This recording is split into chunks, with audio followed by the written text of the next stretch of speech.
I guess I grew up like any teenager. I knew more than everybody else in the family did. So as a teenager, I quit high school in April, would have graduated in June, and joined the Navy. Actually, it ended up as one of the smartest things I ever did, because immediately in the Navy they sent me off to school afterwards for a little over a year. But what I didn't realize at the time was that actually there was somebody looking out for me. My sister's first husband, who was always a very close friend of mine, was a real high government official in the National Security Agency. And so I ended up being sent to a school that they couldn't tell me what it was, but my name was on the list to go. And that's when I became a Morse code intercept operator. And we learned the Russian and Chinese Morse codes. And I went off to the wonderful island of Guam. Spent almost all of Korea sitting in a Quonset hut on Guam, intercepting North Korean and Chinese communications and doing analysis and direction finding work on it. And it was, it really wasn't bad, although I had, backing up some, I had taken off at one point in time and went back to Oregon and married the young lady that I was dated during high school, who was then going to nursing school in Portland, Oregon, where she became an RN. And our first son, Stephen, was born while I was on Guam. And Stephen was a shining part of our life. Stephen went on to the Naval Academy, did very well at the Naval Academy, then went through submarine training and became a commanding officer of a nuclear-powered submarine. He's now retired and lives here in Frisco. My youngest son went to Louisiana State University and into the Army and retired from the Army as a major and lives over near Baton Rouge. One here they have one child who's a professor of creative writing at Temple University. Great young man. My youngest son has two children that live there in Denham Springs, and they have two grandchildren, so that means I have three grandsons and one granddaughter and one grandson. And I do get over to see them whenever I can. I see the one here, of course, on a weekly basis. But the Navy was really good to my family because of the type duty I had. We ended up living together on Bainbridge Island and Puget Sound in Bellingham, Washington, in a wonderful home on Adak out in the Aleutian Islands. We really enjoyed it out there. And from there we went to a small city called Sabana Seca outside of San Juan, Puerto Rico, and had extremely nice housing.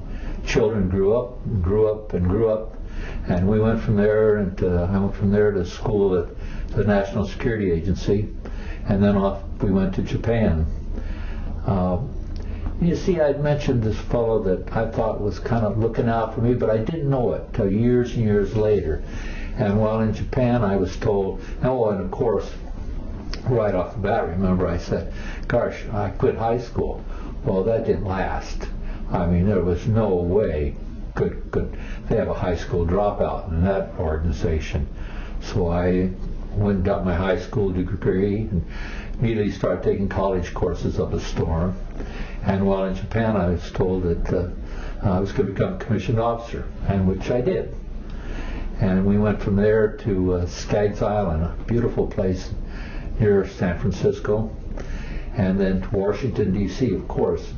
Everybody has to go to Washington, D.C. And then we had the fortunate opportunity to go to Pensacola, Florida, where we were stationed at the training center for communication technicians, both in the Navy, Army, and Air Force, and nowadays even Coast Guard is there. Large training center. And then all of a sudden, Uncle Sam, I decided I wanted to go to Bremerhaven, Germany for my next tour. But Uncle Sam had different ideas, and he cranked me off to a ship that was collecting intelligence on the coast of Vietnam. So we snuck in and out of the rivers and around the islands and up on the mud banks, everywhere we could get, where we could get signals from the North Korean forces. And it was a challenging job. Gosh, the weather was nice. We put over a lot of swim parties on beaches, and we would troll along real slow and fish off the fantail of the ship. Do all kinds of crazy things like that. But that was what Vietnam was like for me, although, there was times that memories of Vietnam I really didn't like and really want to forget, but for the most part they were pretty good. Had a lot of nice port calls while on the ship, and then I was lucky enough to go back to Pensacola again right from there, so that meant my family had lived there all the way, most of junior high school and all of high school, and about 13 years there. We had our first home built there, and my wife Elsie loved it there. But then we finally moved back to the West Coast because we wanted to get close to home, and retired and bought a home in Oregon, lived on the southern Oregon coast overlooking the ocean, where I could fish all I wanted to. In fact, I decided I wanted a part-time job in the fishing tackle store there in town. I did, and enjoyed it very much, but we met a great deal of wonderful people. We had a wonderful life, and I hope someday that my grandchildren and great-grandchildren, maybe others, will look at this and say, well, Dad had it pretty good after all. That's right. Now you mentioned your one son was in the Navy, but your other son went to LSU and was in the Army, I think. Yes. He was in military intelligence in the Army. Spent most of his time in Europe, the lucky kid. But the youngest, then, being in submarines, he spent most of his time underwater. But he did have short tours at nice places, and had commanding officer of a fleet ballistic missile submarine. And in fact, when he flies his flag at home, to this day it's off of the flag that was on that submarine. Wow. That he has. Well, let me ask you, let's go back to Korea for a minute with yourself, and you were saying you were intercepting the Morse code from the enemies. What did you do with the information? And when something came in, what the excitement that had to be there. Tell us about this. We intercepted a lot of communications. Continuously, you had certain circuits you were assigned to. Now, if it was a tactical circuit that you were listening to, that went right to the commanders. If anything that affected troop movements, and then the tactical or long-range intelligence, so we got strategic, all went to the National Security Agency. And you really felt like you were doing something important, although you were set in kind of a safe place to do it. And nowadays I think the system has totally changed, because then we were in high frequency communications. Everything was HF, and now everything's satellite. So obviously the technology had to change to keep up with that. Did they have any type of survival kits for you guys to carry with you? Well, yeah. But they were kind of a useless thing, we always thought, because we were more interested in getting back and getting on our shorts and going to the pool or going to the beach or a baseball game. But Guam was a pretty stable place. Now, in Vietnam, it was a lot different. We paid a lot more attention to it. But in Vietnam, you just found yourself in positions sometimes where you really didn't want to be, but you couldn't do much about it. But I've met gentlemen here that are real heroes from Vietnam and Korea, where I was just kind of one of the dummies that was sitting in the background most of the time.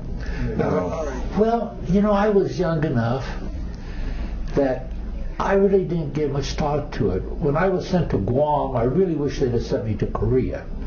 But then, it's because I was young.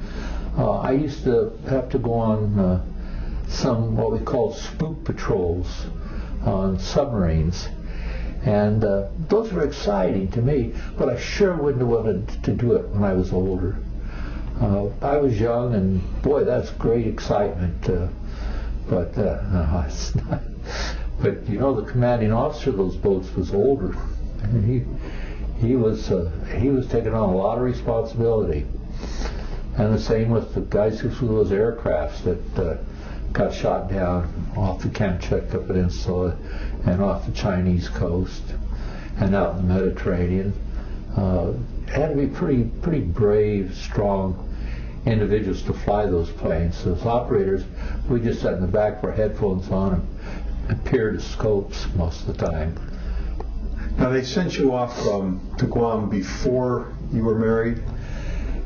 I got married just before I went to Guam. And where did you meet your wife? In high school. She was my high school sweetheart. She was in the 11th grade and I was in the 10th grade when we met. And when she graduated, she went off to Portland, Oregon to school. And I couldn't wait to get in the Navy. I had to get in the Navy. That was for me. And you know, it really worked out well for me. Maybe I was looking for the discipline and leadership you get in a military organization.